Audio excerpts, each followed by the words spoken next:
The reason why the top 1% are only 1% of the world's population, because this specific group of people have done a specific thing in a cycle of repetition for so long, even though they may have been bored at times. Repetition is the mother of all skill. So you have to understand already that it's going to be difficult, because only 1% of the entire globe are favored by given this position of what? Financial comfort. So if you want to be of those who are worthy of being in that category, you have to understand this path is not going to be easy. Meaning what? Meaning you have to understand that there's going to be times where you're going to have mental breakdowns. There's going to be times where you're going to have crazy levels of anxiety. There's going to be times where you're just anxious about the future because you're about to start a project and you don't know how the outcome could look. So you have to understand the first step to even thinking about success is realizing that only 1% of the globe have attained such a title. Why?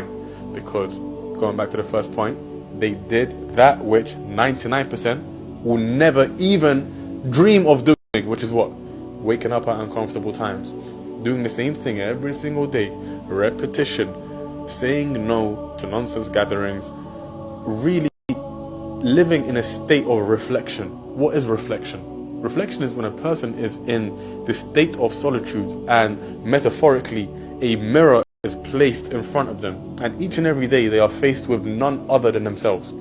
They wake up every single day, they look at themselves, meaning what? They're questioning themselves. There's question marks around this figure that they're seeing in the mirror every single day. What do I have to do today that's going to lead me one step closer to being from the 1% of the globe? So the first step is what?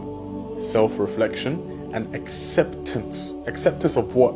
Acceptance that only 1% are given this title, so it's going to be a difficult path. You have to accept it's going to be difficult. Mental health, this is all part of the package. It's coming. Breakdowns, trauma, panic, anxiety, uncertainty, imposter syndrome is all part of this package. So the quicker you accept that, the quicker your path will be to understanding. So we said number 1 is self-reflection. Number 2 is acceptance. Number 3 is the utmost resilience. What is resilience? To push through any obstacle coming your way.